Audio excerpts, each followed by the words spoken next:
Oke, jadi apa yang akan kita bahas pada pagi hari ini? Nah, di pagi hari ini aku akan membantu jalannya diskusi bareng tentang struktur organisasi dalam startup. Nah, namun sebelumnya perkenalan dulu tentang startup. Einstein itu apa sih? Startup yang tempat aku mengemban tugas sebagai hipster itu apa sih? Jadi Einstein itu merupakan startup ekosistem digital, media digital untuk pelajar dan mahasiswa di Indonesia. Nah, di Einstein ini kami menyediakan layanan berbagai konten pada kategori edukasi, beserta fitur manajemen informasi di dalamnya untuk memberikan experience penggunaan internet yang lebih produktif. Nah, selanjutnya ini ada tim dari Einstein itu sendiri. Yang pertama ada Riga Aryadi selaku CEO dan founder dan sebagai hackernya juga. Lalu ada saya, Septian Krishna sebagai CCO dan founder, sekaligus sebagai hipsternya juga. Lalu ada Yusuf Iksan sebagai hustler dan CMO-nya. Lalu ada Syaril sebagai CFO dan hustlernya.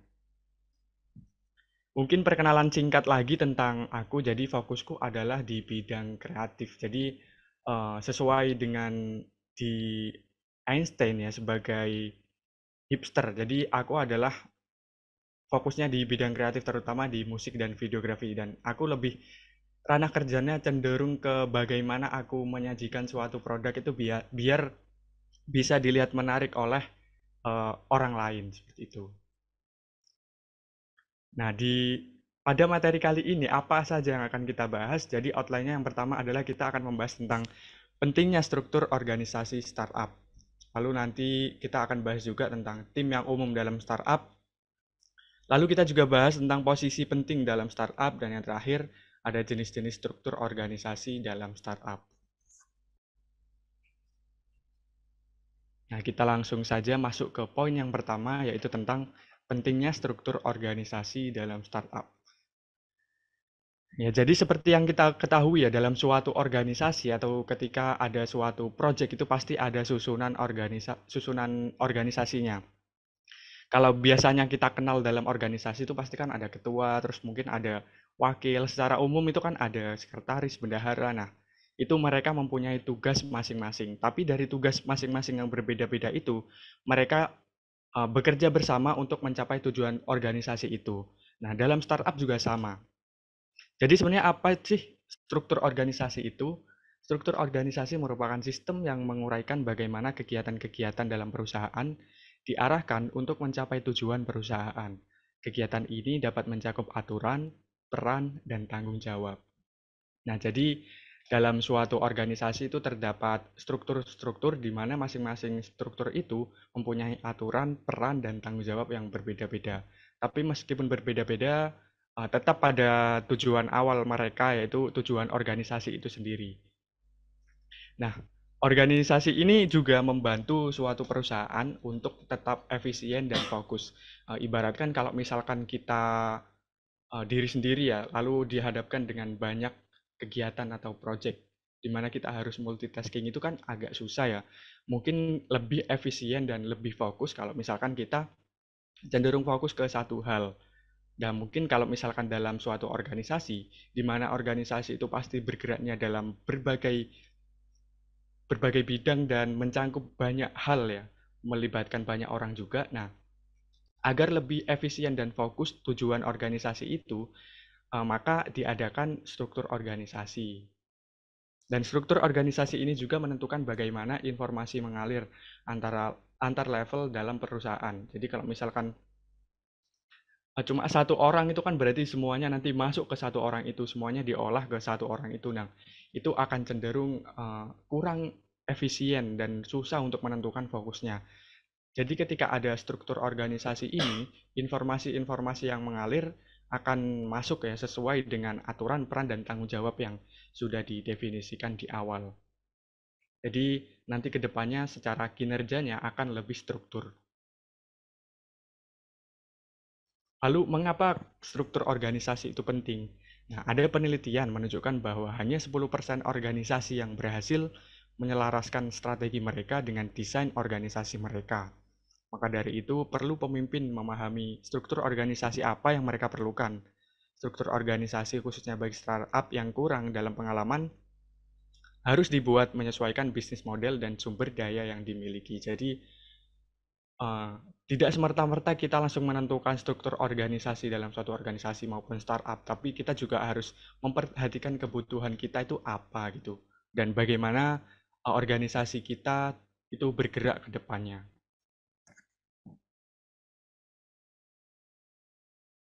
Nah, lalu yang kedua adalah ada posisi penting dalam startup.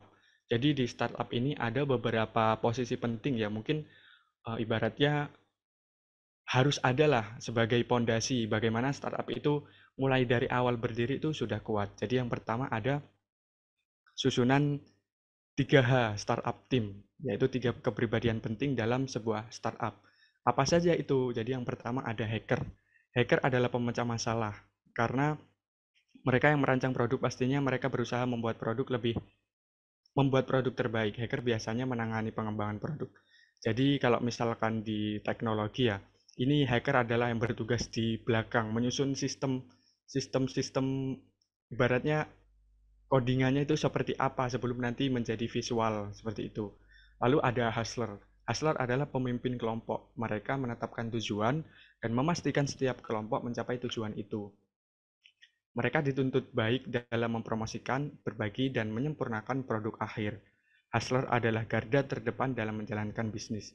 Ya, ibaratnya hustler ini adalah pemimpin dari tim itu. Jadi kalau misalkan nanti di startup ada tiga unsur penting ya dari hacker, hipster, dan hustler.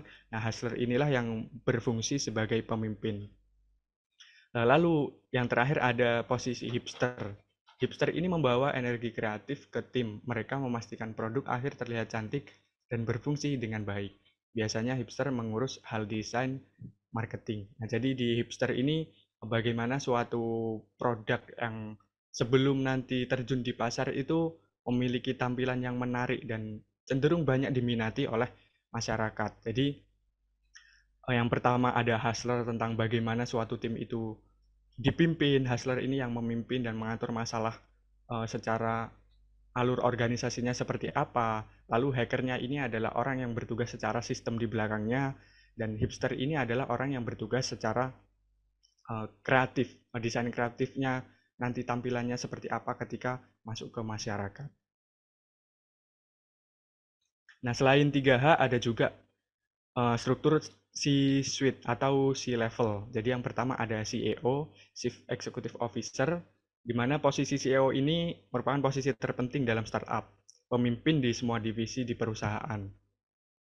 Jadi CEO ini ibaratnya ya ketua lah dalam suatu organisasi, di mana nanti CEO ini mengatur bagaimana alur kinerja dari suatu organisasi atau startup itu. Lalu ada CTO atau Chief Technology Officer, di mana CTO ini sebagai pemimpin bidang teknologi di startup.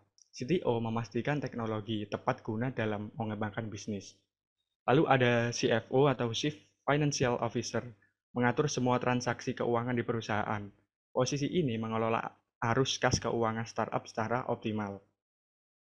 Lalu yang keempat ada CMO atau Chief Marketing Officer. Jadi di CMO ini merupakan perancang strategi pemasaran yang terdapat di startup. Melalui strategi yang tepat, maka perusahaan mendapatkan perhatian pasar. Lalu yang terakhir, yang kelima, ada CCO atau Chief Creative Officer, di mana CCO ini bertanggung jawab atas keseluruhan tampilan dan nuansa pemasaran, media, dan branding yang terkait dengan organisasi. Jadi mungkin kembali ke 3H ya, seperti dari startup startup kami, yaitu Einstein itu ada 3H juga, hacker, hustler, dan hipster. Dan mungkin ini 3H adalah suatu susunan yang cenderung simpel, tetapi ini cukup powerful ya, terutama untuk bagi kita sebagai mahasiswa ketika ingin mendirikan suatu startup. Maksudnya startup itu masih dari awal dengan struktur yang ibaratnya masih belum terlalu kompleks. Kita cukup dengan mengambil 3H startup team ini sudah cukup kuat untuk fondasi startup itu. Karena ibaratnya kalau misalkan baru mendirikan startup itu kan pasti komponen-komponen di dalamnya masih belum banyak melibatkan banyak orang, tetapi ibaratnya ya masih dalam tahap perencanaan. Nah, dalam tahap perencanaan itu cukup dengan tiga hal startup tim ini sudah cukup banget. Dari hacker, hustler, dan hipsternya itu sudah cukup banget. Nah, sedangkan kalau misalkan di susunan C-level ini cenderung ke startup-startup yang mungkin sudah kompleks banget di mana di dalamnya itu melibatkan banyak orang. Kan di struktur C-level ini ada CEO, lalu ada CTO, CFO, CMO, CCO, dan di mana di masing-masing C-level itu terdapat banyak komponen yang bertugas. Nah, kalau di tiga startup tim ini, dari tiga posisi ini cenderung sejajar. Jadi mereka melakukan koordinasi sesuai dengan tugas mereka masing-masing. Tidak ada uh, tingkatan-tingkatan untuk melakukan kinerjanya. Sedangkan si level ini juga sama sebenarnya ada tingkatannya, tetapi tergantung juga. Kalau misalkan ada suatu startup yang fokusnya di bidang teknologi, nah mungkin dari CTO atau Chief Technology Officer ini akan banyak memegang peran terutama dalam pengembangan di startup itu. Jadi bisa saja nanti CEO ini kedudukannya sejajar dengan CTO atau CEO kedudukannya sejajar dengan si level yang lain. Lalu selanjutnya ada tim yang umum dalam startup. Nah, ada apa saja tim yang umum? Jadi yang pertama ada front end. Tim front end adalah tim yang mengelola dan mengembangkan tampilan sebuah aplikasi atau website.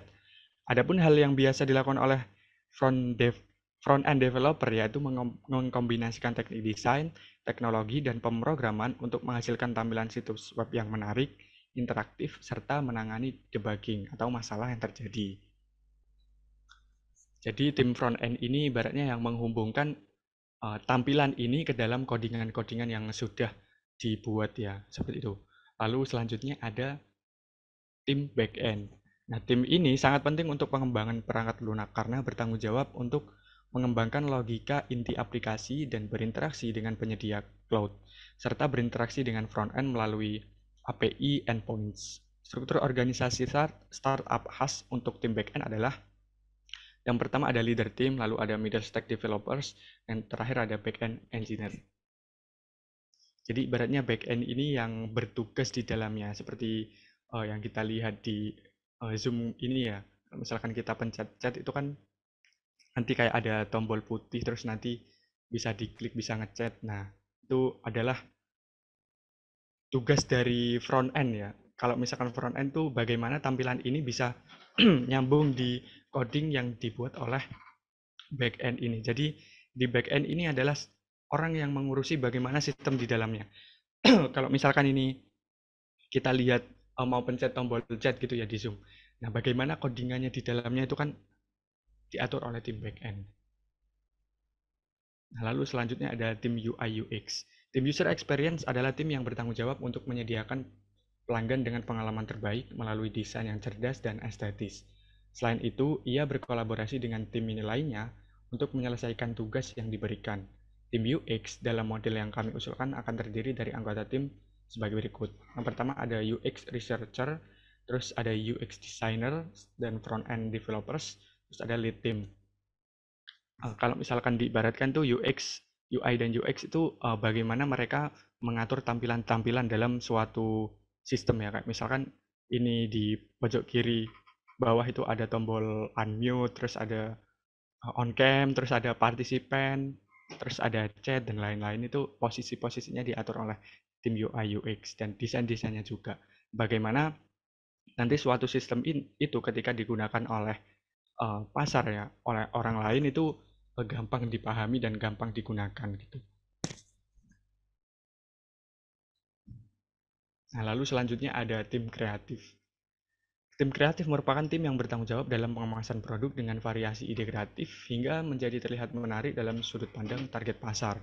Struktur organisasi startup khas untuk tim kreatif antara lain yang pertama ada konten, yang kedua ada desain grafis, terus ada videografi. Jadi di kreatif ini kalau misalkan suatu startup nanti uh, mempublish suatu informasi atau mempublish suatu produk. Jadi yang pertama bisa dibagi dari tim kreatif yang menangani masalah konten. Jadi nanti konten-kontennya supaya lebih menarik nanti seperti apa. Nah, mungkin nanti uh, judulnya seperti apa supaya lebih persuasif.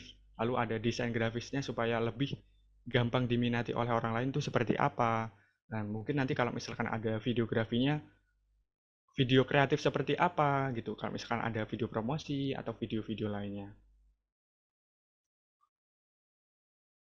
Lalu selanjutnya ada jenis-jenis struktur organisasi dalam startup. Nah, tadi kita sudah mengenal tentang tim-tim yang umum di dalamnya, lalu sekarang adalah struktur-strukturnya. Jadi yang pertama ada struktur fungsional. Nah, jadi di struktur fungsional itu seperti apa? Struktur organisasi fungsional adalah struktur organisasi yang mengklasifikasikan karyawan berdasarkan keterampilan, spesialisasi, atau peran terkait. Nah, ada kelemahan dan kelebihannya juga dalam struktur fungsional. Jadi yang pertama adalah produktivitasnya tinggi. Kenapa produktivitasnya tinggi itu karena sesuai di definisi tadi ya. Struktur fungsional ini mengklasifikasikannya berdasarkan keterampilan, spesialisasi, dan peran terkait. Jadi sesuai dengan keterampilan, maka orang-orang bisa cenderung melakukan kerja dengan produktivitas yang lebih tinggi. Lalu keterampilan yang meningkat juga sesuai dengan bidang ranahnya atau spesialisasi dan keterampilannya, lalu kejelasan tugas, dan terakhir biaya operasi yang rendah karena memang sudah paham banget dalam bidangnya. Tapi selain punya kelebihan, struktur fungsional ini juga memiliki kekurangan. Yang pertama adalah pengambilan keputusannya cenderung lambat. Lalu persaingan antar departemen, kejelasan tugas, dan lingkupnya yang cenderung sempit. Lalu yang kedua ada struktur divisional.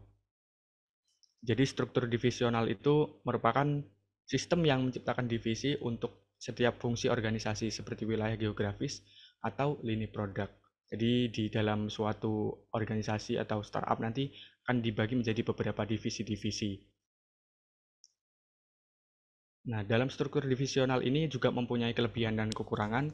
Kalau kelebihannya itu dari pertama, mendukung tujuan bisnis menyeluruh. Yang kedua, fokus pada wilayah atau layanan tertentu. Yang ketiga, dapat meningkatkan akuntabilitas. Yang keempat, meningkatkan daya tanggap terhadap pengaruh luar. Terus kekurangannya adalah biaya yang tinggi, persaingan dalam perusahaan. Yang ketiga, transfer keterampilan yang terhambat. Nah, selanjutnya ada struktur datar. Struktur datar ini adalah struktur organisasi di mana posisi manajemen menengah sedikit atau bahkan tidak ada. Posisi manajemen yang menengah sedikit atau bahkan tidak ada. Nah, dari struktur datar ini ada beberapa kelebihan dan kekurangannya juga. Yang pertama, kalau dari kelebihannya, biaya operasi yang cenderung lebih rendah, lalu produktivitasnya tinggi, keterampilan meningkat, dan pengakuan bakat. Kelemahannya adalah pengambilan keputusan yang lambat, persaingan antar departemen, kejelasan tugas, lingkup yang sempit. Nah, lalu selanjutnya ada struktur jaringan. Kalau jaringan ini cenderung uh, antar bagian-bagian ini memudahkan untuk berkoordinasi, lebih bebas untuk berkoordinasi. Jadi, struktur organisasi jaringan adalah struktur organisasi yang memungkinkan banyak tim bekerja sama dalam mencapai tujuan perusahaan.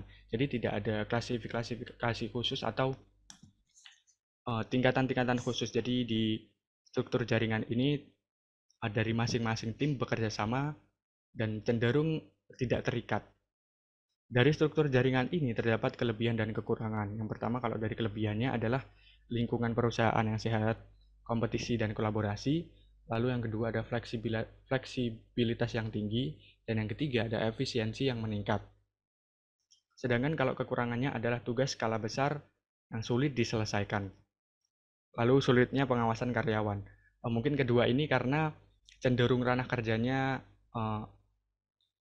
fleksibel atau tidak terikat ya. Jadi antara tim satu dengan tim lainnya itu tidak ada ikatan yang khusus atau peran khusus ketika mereka melakukan koordinasi. Jadi antara tim mereka bebas melakukan koordinasi. Nah, lalu ini mungkin yang uh, sedikit kami alami juga dan mungkin umum ya ketika menentukan apa ya struktur organisasi dalam suatu startup awal-awal gitu.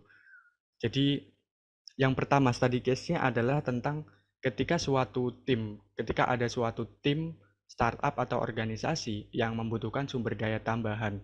Kalau ini mungkin kasusnya agak mudah ya, maksudnya ketika dari suatu tim startup membutuhkan suatu anggota tambahan dalam struktur organisasinya, yang pertama, sebelum mereka merekrut orang tambahan itu pastinya mereka tahu kebutuhan mereka itu apa. Terus dari tahu kebutuhan itu, mereka pasti akan lebih mengspesifikasikan tentang kebutuhan itu. Kayak misalkan kita lihat dari sudut pandang 3H. Ketika suatu tim membutuhkan suatu anggota tambahan dari hipster. Nah, dari hipster itu kan nanti pastinya ada klasifikasinya. Kayak misalkan nanti menanggung tentang konten, videografi, atau mungkin di desain.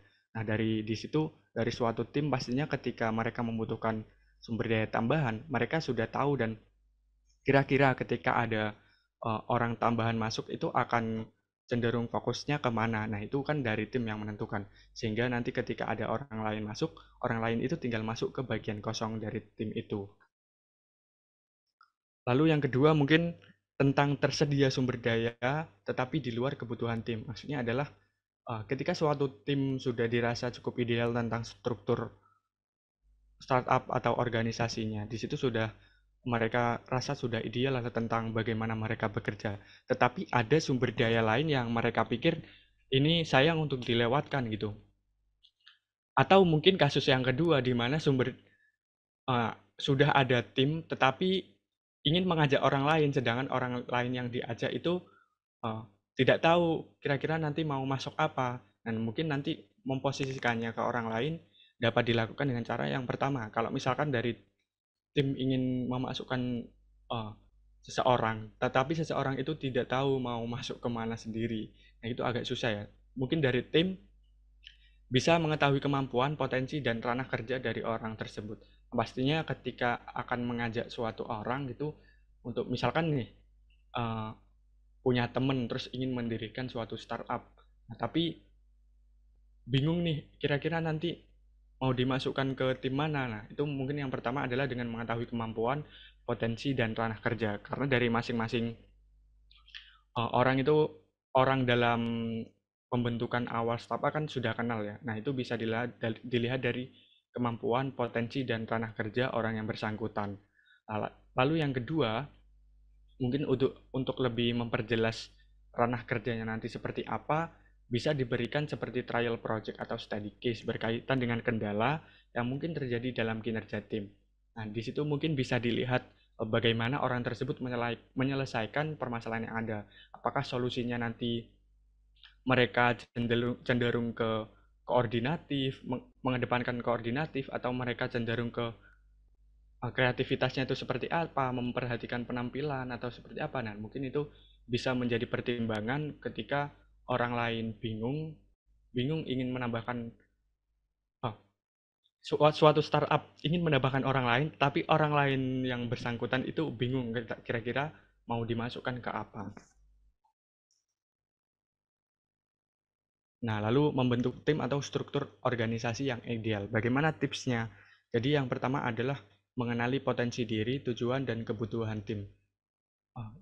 Mengenali potensi diri ini menjadi hal yang sudah sangat wajib ya, mungkin sebelum nanti terjun atau berkolaborasi dengan suatu tim. Jadi ketika kita sudah mengenali potensi diri, kira-kira ranah kerja kita seperti apa, potensi kita seperti apa. Nah, kita pasti akan tahu bagaimana cara kita menempatkan diri dalam suatu tim. Jadi setelah mengenali potensi diri, tujuan, dan kebutuhan tim, selanjutnya adalah menentukan posisi penting dalam tim sesuai kebutuhan. Jadi ketika suatu startup atau mungkin ide sudah dibuat, nah pasti selanjutnya adalah pembagian ranah kerja supaya nanti kira-kira produknya itu bisa benar-benar dicapai. Seperti mungkin kita bisa lihat dari sudut pandang 3H ya, nanti ada hustler, hipster, sama hacker. Nah, bagaimana cara kita menentukannya adalah sesuai kebutuhan kita. Jadi, mungkin kalau misalkan kita ingin membuat suatu media, di mana suatu media itu kan pasti membutuhkan yang pertama dari segi hustlernya atau pemimpinnya. Lalu pemimpin itu mungkin nanti akan mengarahkan tentang kira-kira bagaimana sih alur kerja kita kebutuhannya apa saja, nah sistem-sistem kinerja di dalam organisasi atau tim itu seperti apa, itu diatur oleh hustler. Terus habis itu kita butuh apa lagi nih? Kita butuh yang namanya pengatur sistem di dalamnya. Nah, pengatur sistem di dalamnya itu dari tim apa? Nah, itu mungkin bisa kita ambil dari hacker.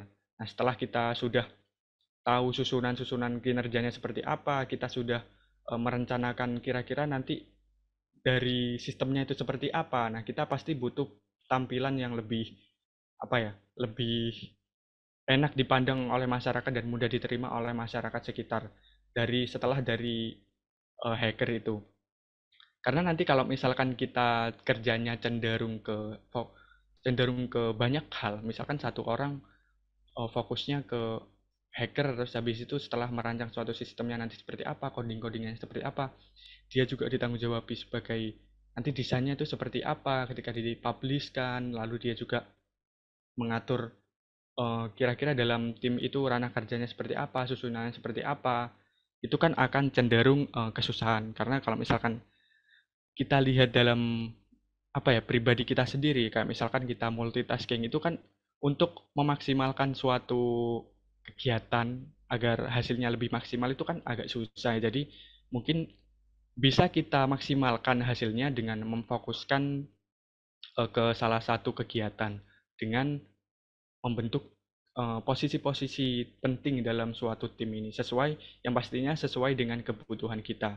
Nah, kebutuhan ini biasanya kita kita tahu kebutuhan kita setelah kita apa ya berdiskusi lah pastinya dengan tim itu, brainstorming tentang kira-kira nanti ranah kerjanya itu seperti apa. Nah, dari situ pasti sudah tahu lah kebutuhannya seperti apa dan bisa menentukan posisi-posisi apa yang nantinya dalam suatu tim atau startup itu ada gitu. Nah, mungkin yang ketiga adalah setelah tahu potensi diri lalu membentuk posisi penting sesuai kebutuhan, yang terakhir adalah menciptakan suasana lingkungan kerja tim yang koordinatif. Nah, mungkin ini bisa diibaratkan sebagai bonding-bondingnya lah, bagaimana kita mempererat kinerjanya ya. Setelah tadi di awal kita menyatukan pikiran, kira-kira nanti visi dan misinya itu seperti apa.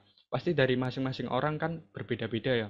Apalagi nanti dibagi dengan posisi-posisi yang berbeda, di mana masing-masing posisi itu ranah kerjanya kan juga beda-beda. Nah, oleh karena itu nanti di awal harus ada yang namanya penyatuan visi dan misi dari masing-masing anggota. Setelah mereka kerjanya beda-beda, tetapi mereka sudah tahu visi dan misinya apa, nah kedepannya kita tinggal melakukan koordinatif dan mempererat hubungan-hubungan, nah, supaya tidak ada miskomunikasi yang nanti mengakibatkan perpecahan, nah gitu gitu. Nah, mungkin itu saja yang bisa aku sampaikan berkaitan dengan struktur organisasi dalam startup. Saya kembalikan ke MC.